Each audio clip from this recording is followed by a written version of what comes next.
쿠키뉴스 송금종 기자와 함께하는 훈훈한 경제 시작하겠습니다. 오늘도 송 기자 나와 있습니다. 안녕하세요. 네, 안녕하세요. 훈훈한 경제 송금종 기자입니다. 네, 오늘은 어떤 주제죠? 네, 지난 2004년 국내에 본격적으로 상륙한 보이스피싱, 여러분들 다들 잘 알고 계실 텐데요.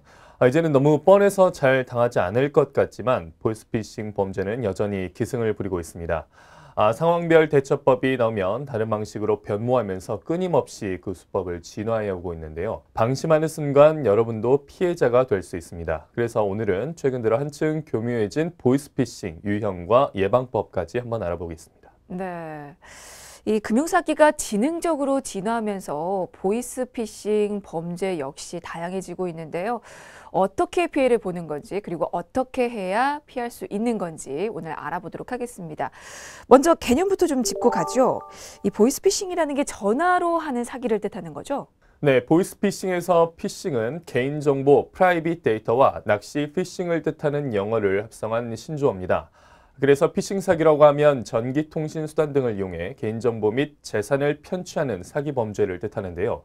그 방법에는 여러 가지가 있는데 그중 전화로 사기를 치는 금융사기 수법이 바로 보이스피싱입니다.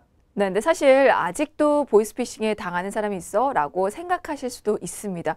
워낙 오래된 수법이잖아요. 그래도 계속해서 이 보이스피싱 범죄가 이어지고 있다고요. 네, 맞습니다. 피해가 늘자 정부는 전기통신금융사기 특별법을 개정하면서 보이스피싱에 이용된 전화번호 이용 중지 제도를 도입했습니다. 보이스피싱에 이용된 전화번호를 차단한 등 근절을 위한 대책을 현재 내놓고 있지만 정작 보이스피싱 범죄는 좀처럼 줄어들지 않고 있는 실정인데요. 오히려 현재 증가세를 보이고 있는 것으로 조사됐습니다. 증가세군요. 그럼 피해 금액은 어느 정도죠? 네, 금융감독원은 현재 지난해 보이스피싱 및 대포통장 현황 분석 결과를 따르면요. 지난해 보이스피싱 피해액은 2,423억 원인데요.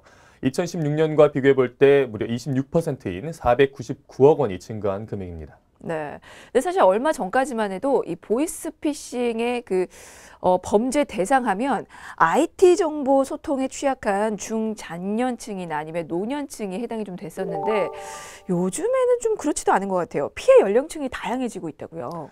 네, 맞습니다. 젊은 층 보이스피싱 피해도 현재 급증하고 있는데요. 지난해 수사기관이나 금감원을 사칭한 보이스피싱 중 74%가 20, 30대 여성의 피해 사례였습니다. 이들의 피해액도 전체 금액 중 83%에 달했습니다. 와, 근데 사실 젊은이들, 특히나 여성들은 좀처럼 넘어가지 않을 것 같은데 가장 많이 차지했습니다. 이렇게 20, 30대 여성 피해가 많은 이유가 있을까요?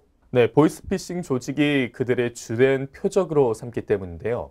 20, 30대 여성들은 남성보다 사회 진출이 빠르기 때문에 결혼을 앞두고 목돈을 모았을 가능성이 크다는 점을 노려서 범죄 대상이 되고 있는 것입니다. 그야말로 맞춤형 보이스피싱이군요. 네, 실제로 유출된 개인정보를 악용해 성별, 연령대별로 맞춤형 보이스피싱을 하는 사례가 늘고 있습니다. 조사 결과 20대 남성을 대상으로 취업 사기, 그리고 20, 30대 여성은 정부기관 사칭, 40, 50대는 대출 방지, 그리고 50대 이상은 납치형 보이스피싱을 집중적으로 시도하고 있는 것으로 나타났습니다. 네, 예전에는 불특정 다수를 대상으로 했던 것 같은데 이제는 그 타깃을 먼저 정하고 나서 그에 맞게 수법을 좀 정하는 것 같습니다. 자, 그렇다면 구체적인 유형도 좀 살펴봐야겠죠. 보이스피싱이 주로 어떤 방식으로 이루어집니까? 네, 국세청이나 국민연금관리공단 등을 사칭해서 세금이나 연금 등을 환급한다고 유혹해 현금 지급기로 유인하는 형태가 초반 수법이고요. 신용카드사나 은행이라면서 또는 신용카드 이용 대금이 연체되었다거나 신용카드가 도용되었다는 구실로 은행 계좌 번호나 신용카드 번호를 입력하도록 요구하는 그런 형태가 나타나고 있습니다. 또 얼마 전부터는 검찰 혹은 경찰이나 금융감독원 직원을 사칭하는 경우, 그리고 택배회사나 우체국을 사칭해 개인정보를 요구하는 형태도 나오고 있습니다. 네. 그리고 사실 과거 보이스피싱과 현재 보이스피싱을 자꾸 비교를 하게 되는데요. 사실 사기범들도 좀 많이 달라진 것 같아요. 예전에 사기범들 보면 말투가 좀 많이 어눌했죠. 그래서 많이 들통이 나고 또 실패를 하는 경우가 많았는데 요즘에는 말도 참 매끄럽게 잘하고 전문 용어도 사용하기도 한다고요. 네, 맞습니다. 가짜 사이트로 접속을 유도해 개인의 금융정보를 빼가는 범죄를 파밍이라고 하는데요. 파밍처럼 가짜 법원 사이트나 가짜 경찰청 사이트를 만들어서 접속하게 하면 사실 믿게 됩니다. 그런 조작까지 하기 때문에 피해자가 줄지 않고 있는 상황입니다. 네, 이게 보이스피싱을 의심했다가도 그런 가짜 사이트를 보고 좀 의심을 거두는 경우가 많을 것 같은데 그러더라도 좀 이상한 점이 있습니다. 사실 전화를 받고 개인정보를 알려주거나 은행에 가서 이제 입금을 하는 사이에 한 번이라도 좀 사기라는 의심을 하지 않았을까라는 생각이 드는데요. 네, 그래서 범행 중에는 절대로 전화를 끊지 못하게 합니다. 주변에 물어보거나 알아보려는 끈을 아예 끊어버리는 건데요. 심지어 협박을 하기도 하는데요. 전화를 끊으면 당신이 수사 협의점이 더 짙어진다 또는 도주 우려가 있어서 피해자로 입건이 될 수도 있다. 이런 식으로 위협하면서 계속 전화 통화를 이어가게 합니다. 실제로 한 피해자는 10시간 가까이 통화를 했는데요. 그렇게 계속해서 통화를 하다 보면 판단력도 흐려지고 겁을 먹게 되어서 사기를 당할 확률이 훨씬 커지게 됩니다. 이게 아예 의심할 틈을 안 주는 것 같아요. 그리고 또 예전에는 뭐 검찰이라든지 경찰, 뭐 은행 이런 것들을 사칭하는 경우가 많았었는데 요즘에는 그 수법도 굉장히 다양하다고 합니다. 어떤 경우가 있나요?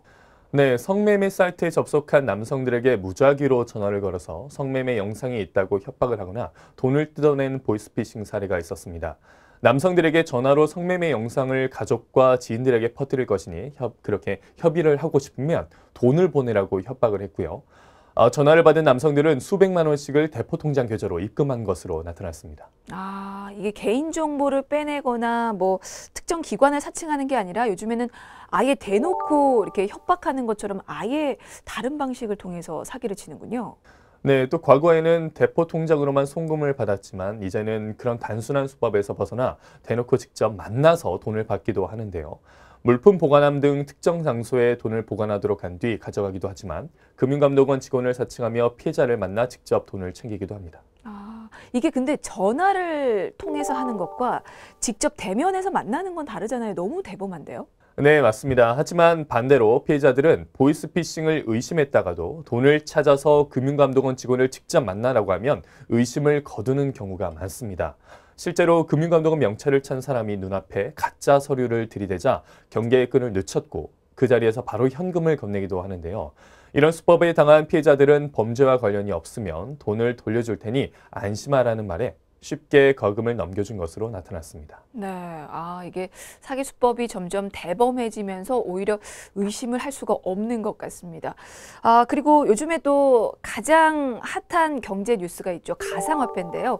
이 가상화폐를 이용한 보이스피싱 범죄도 있다고요. 네, 그렇습니다. 심지어 지난해 가상화폐 악용으로 인한 보이스피싱 피해액이 148억 원에 달하는 것으로 나타났습니다. 건당 피해금은 1,137만 원으로 조사됐는데요. 보이스피싱 사기범은 피해 금액을 현금화시키기 위해 대포통장 대신 가상화폐를 악용했습니다. 가상화폐는 금융권 의심거래 모니터링과 자동화기기 인출 제한이 적용되지 않기 때문에 거액의 출금도 가능하고 자금 추적이 어렵다는 점을 이용한 것입니다. 네, 이게 피해 금액이 사실 굉장한데요. 이게 가상화폐를 이용해서 어떤 수법으로 접근한 겁니까? 네, 가상화폐를 잘 모르는 중장년층이 주요 타깃이었는데요. 수법도 여러 가지인데요. 먼저 가상화폐 투자로 높은 수익률을 올릴 수 있다면서 신규 투자자에게서 돈을 받아 기존 투자자에게 약속한 수익을 지급하는 방식을 사용했습니다. 그렇군요. 아무래도 그 분야의 무지한 분들이 주로 타깃이 될 것 같긴 한데 그렇게 해서 가상화폐 투자를 현혹해 사기를 친 겁니다. 혹시 다른 경우도 있습니까? 네, 피해금을 대포통장을 경유해서 취급업소 계좌로 송금하도록 한 뒤 가상화폐를 구입하는 수법을 사용하기도 했습니다. 회원 명의의 입출금 계좌를 사전 등록해야 하는 취급업소가 늘어난 후로는 대포통장 및 취급업소 계좌를 사전에 확보하고 피해자에게 대포통장으로 송금하게 해 이를 다시 취급업소 계좌로 송금해 가상화폐를 구입하고요. 이후에는 사기범의 개인 전자지갑으로 이전에 현금화하는 수법을 썼습니다.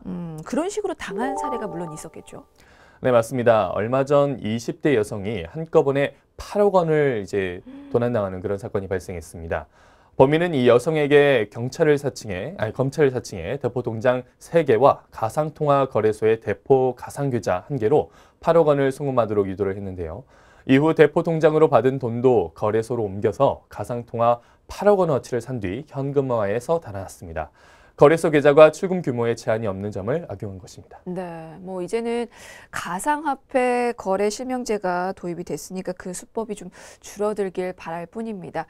자, 이렇게 오히려 줄어들기는커녕 갈수록 더 교묘해지는 보이스피싱 범죄, 어떻게 피할 수 있는지 그 방법도 알아보도록 하겠습니다. 어떤 점을 우리가 좀 기억을 해야 할까요? 네, 보이스피싱 예방을 위한 방법으로는 먼저 스팸 차단 앱 설치가 있습니다. 여러 가지 앱이 있는데요. 발신 전화번호 정보를 즉시 확인해주고 불필요한 전화번호는 차단해주거나 악성 스미싱 문자를 탐지하는 앱도 있습니다. 실시간 발신자 정보를 확인해주고요. 또 사용자 간 정보 공유, 스팸을 차단하는 기능이 있는 앱도 있습니다.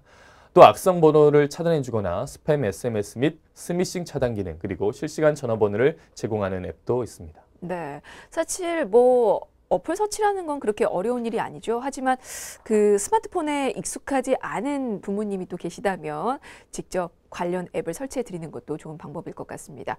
자, 그리고 보이스피싱이 의심되는 전화를 받았을 때는 어떻게 대처를 하는 게 좋겠습니까? 네, 만약 저금리 전환 등의 대출 권유 전화를 받았다면요, 바로 응하지 말고요. 금융회사 대표 번호로 전화해서 직원이나 대출 모집인이 실제로 재직하는지 반드시 확인하셔야겠습니다. 또 대출 모집인 포털 사이트에서 제공하는 서비스를 통해 사칭 여부를 점검할 수도 있는데요. 대출 상담사는 어떠한 명목으로도 수수료를 요구하거나 보안 카드 번호 등을 묻지 않는다는 점 꼭 기억하시길 바랍니다. 네.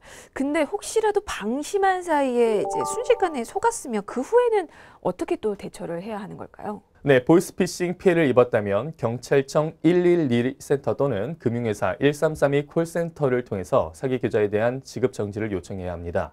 일정 절차를 거친 후에 지급 정지된 피해금을 환급해주는 제도가 있으니까요. 바로 사기를 당한 사실을 알리시는 게 중요합니다. 네, 알겠습니다. 그리고 또 하나 기억을 해 두실 거는 이 보이스피싱 범죄가 비단 금액 사기만 있는 게 아니라는 점입니다.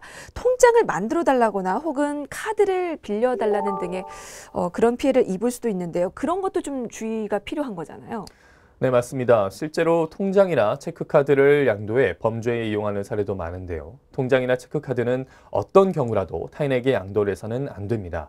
보이스피싱 사기범들이 인터넷 사이트나 문자 메시지를 통해서 아르바이트 모집을 광고하면서 사원증 발급 등에 필요하다며 통장 또는 체크카드를 요구하는 사례가 있는데요. 절대 양도해서는 안 되겠습니다. 만약에 양도를 하면 이게 법적으로 어떤 문제가 있는 겁니까? 네, 맞습니다. 전자금융거래법 위반으로 3년 이하 징역 또는 2천만 원 이하 벌금에 처할 수가 있고요.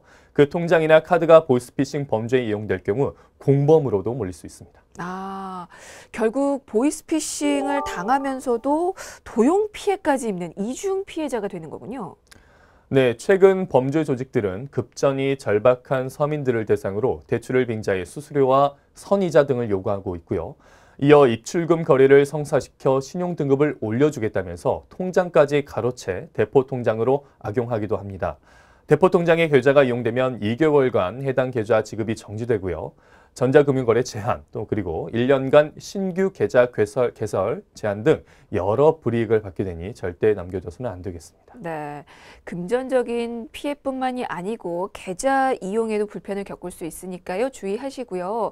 알려줄 팁이 하나 더 있다고요. 네, 또 하나 더 알려드리자면요. 유출된 금융거래 정보는 바로 해지하거나 폐기하시면 되겠습니다. 네, 그리고 자신이 피해를 당하지 않거나 그 정도를 최소화하는 것도 중요하지만요.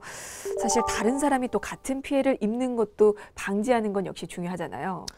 네, 그래서 정부는요, 불법 금융 파파라치 제도를 보이스피싱에도 도입하기로 했는데요. 그동안 유사수신에 한해 실시한 신고 포상금제를 확대하는 것으로 제보 실적과 수사 기여도 등을 따져서 신고자에게 200만 원에서 최대 1,000만 원의 포상금을 지급하고 있습니다.